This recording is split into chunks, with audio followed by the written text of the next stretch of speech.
Here's a breakdown of why Israel is bombing Gaza, killing over 132 Palestinians and counting. Part 1, the timeline. Let's go over the sequence of events to understand how we got here. First, Sheikh Jarrah. Early this year, Israel issues illegal eviction notices to the Palestinians living in the Sheikh Jarrah neighborhood, giving way for extremist Israeli settlers to literally steal the homes of these Palestinians who have been living there for decades. And then, the protests began. Palestinians began peacefully protesting at Sheikh Jarrah to defend the Palestinians and encourage the Israeli government to not move forward with the evictions. Of course, the protesters were met by the Israeli occupation forces with violence, baseless arrests, and skunk water, a chemically advanced form of sewage water, being sprayed all over the protesters and the homes of the Palestinians. The Palestinians continued to peacefully protest, and what was Israel's reaction? The Al-Aqsa attacks. During the holy month of Ramadan, Israeli occupation forces used weapons to violently attack the Palestinians praying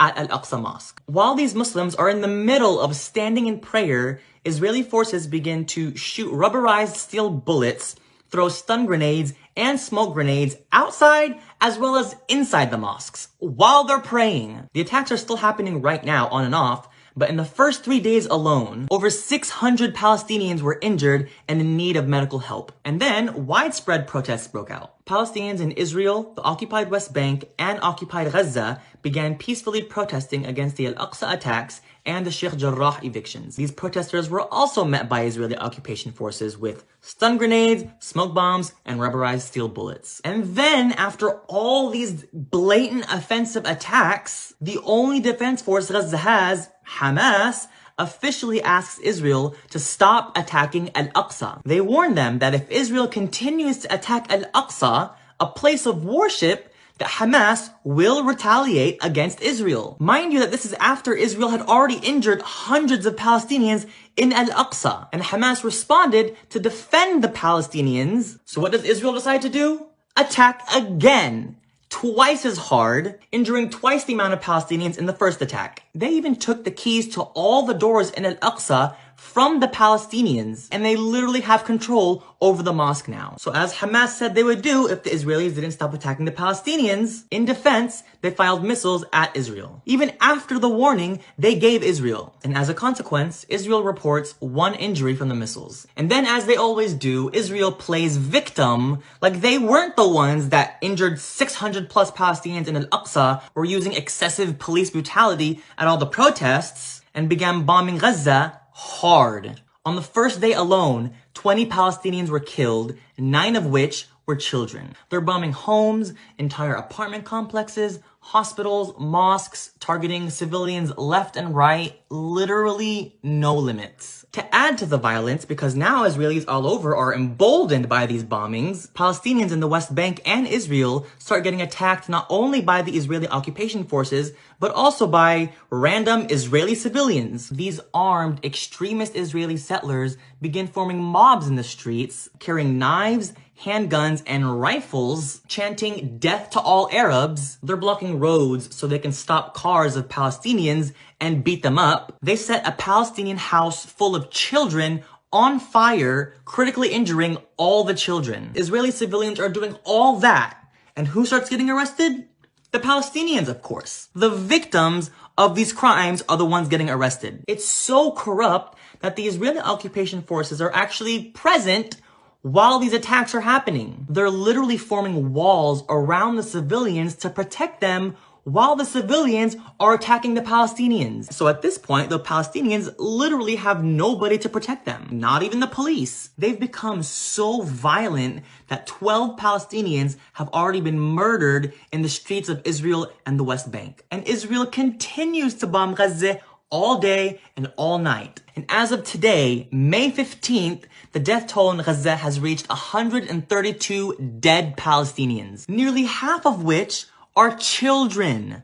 Children, y'all. But that's not enough for Israel, no. They've announced now that they're preparing for a ground invasion of Gaza. They have 9,000 Israeli militants waiting at the border of Gaza, ready to occupy and start killing, not just by air, no, but by air and ground now. And their reasoning behind all this is they're doing it in defense to protect their people from the violent Palestinians.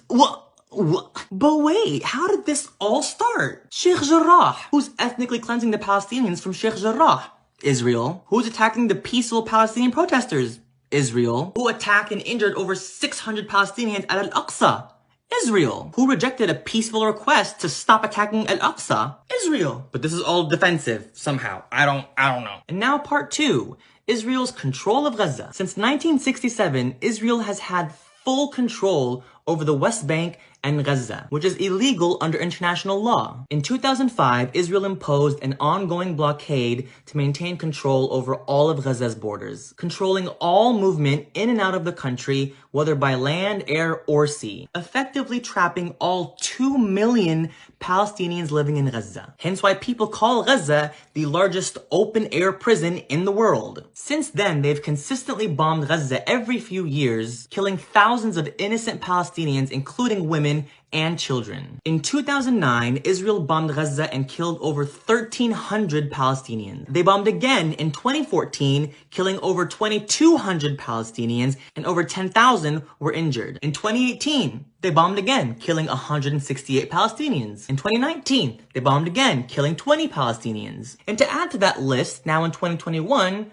132 Palestinians killed in Gaza. And that's as of today. They're still bombing, so there's definitely going to be more. So in the past 12 years alone, how many people were killed? And who's committing these massacres? Not the Palestinians. So you tell me who's a terrorist state at this point. And finally, part 3, why this isn't a conflict. Everyone wants to talk about Gaza's first airstrikes, but not consider everything else that Israel had done before that. And they tried to reason with Israel, but they continued to attack Al-Aqsa. Let's compare the power dynamic between the two side by side. Army, Palestine, none. Israel, 513,000 personnel. Navy, Palestine, none. Israel, 20,000 personnel. Air Force, Palestine, none. Israel, 89,000 personnel. Military budget, Palestine, 0. Israel, $20.5 billion annually. Does that even include the $3.8 billion of aid that the US sends Israel every year? Gaza isn't some wealthy first world resort. Because of Israel's illegal blockade, which has been condemned by the UN, of the 2 million Palestinians in Gaza,